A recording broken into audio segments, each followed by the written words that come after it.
In this module, we're going to take a look at using all of the data we've amassed so far, which are our manual tracks as well as our automatic tracks, and solving those all together to create both a 3D camera as well as a point cloud. And then we'll take a look at how we can fine-tune that data to make it as accurate as we can get it, and ultimately export it out into something we can use inside of Nuke separate from the camera tracker node. So let's go ahead and get started. Okay, so we're back here right where we left off. We have our 2D automatic tracks as well as our user tracks. So what are we actually going to do with this data? Well, it kind of has the appearance of being three-dimensional right now, especially when we turned off the footage. These really are just all two-dimensional tracks just moving in the X and Y axes, up, down, left, right, and they're kind of just moving to follow certain features on our footage. What we want to do is have Nuke kind of analyze all of these features at once and hopefully be able to differentiate out which ones are closer to the camera and which ones are further away from the camera based on how all of them are moving together as a whole. Now, to do this, or at least to get started, is actually very easy. All we need to do is come over here and hit solve. What solve is going to do is take all of those automatic tracks as well as our manual or user tracks and begin analyzing and averaging them. Now there are settings for the solve over here under settings. You can see it's here under solving. We can come back and again tell it whether it's a free camera, rotation, linear, or planar motion. We can give it an average keyframe spacing as well as up the smoothness. By default, I generally don't change any of these. There are occasions when I might find that I have a extremely jittery solve and I want to smooth it out.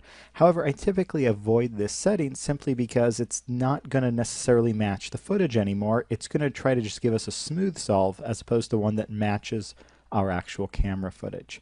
So again, typically I just leave most of these alone. So let's go back to the camera tracker and let's go ahead and start our solve. Now I will warn you that when you click this, it is going to slow down quite a bit. In fact, these solves can actually take quite a while. I've had solves take sometimes over an hour. Now, in this particular case, I don't think it's going to take more than 5 or 10 minutes. Now, we do have a lot of tracks here, but they're all confined to one area, and it's a fairly simple move. It's just kind of turning one way, turning the other way.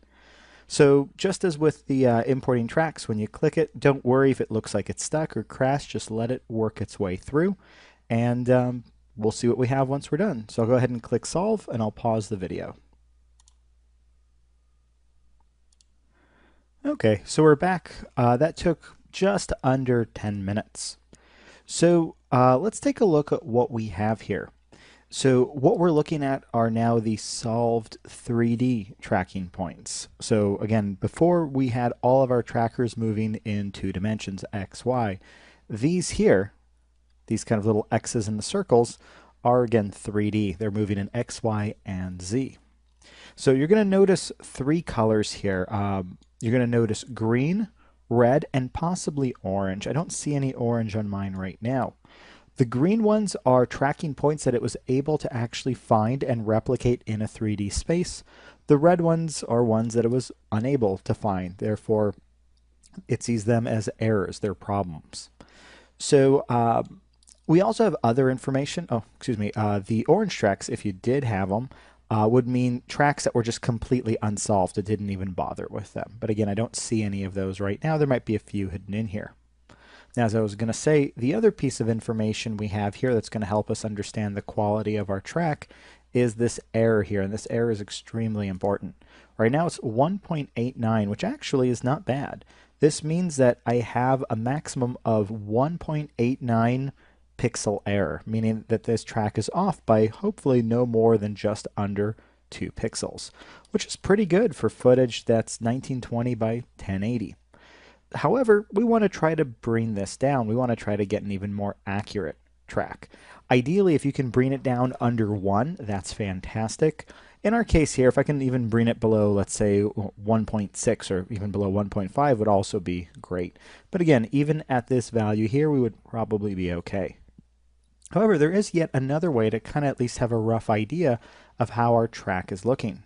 I'm going to go ahead and jump over here into 3D mode. And what you'll see is that we actually have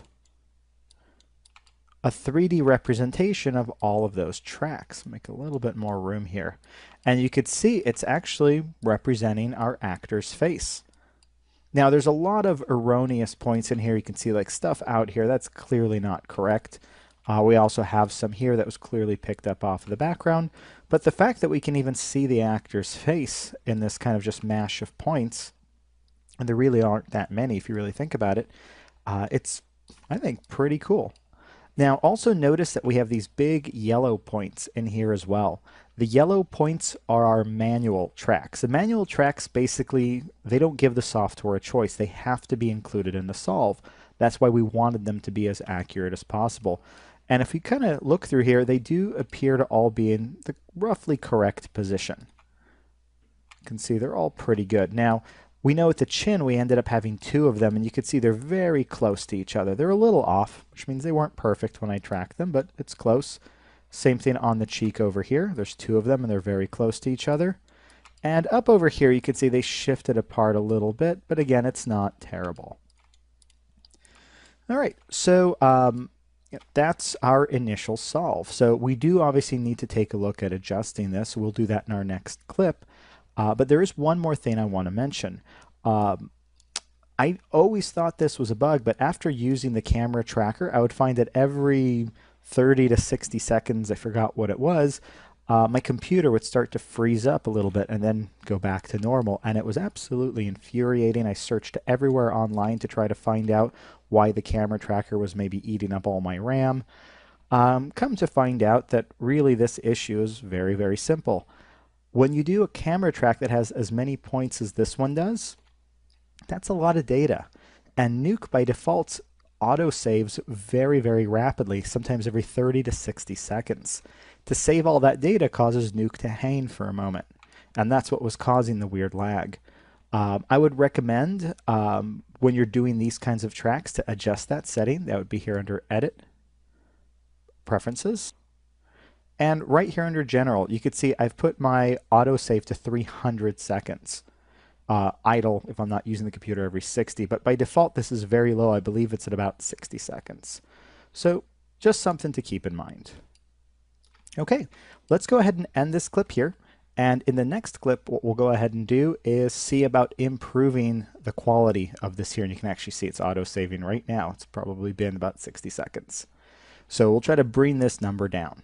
So I'll see you guys in the next clip.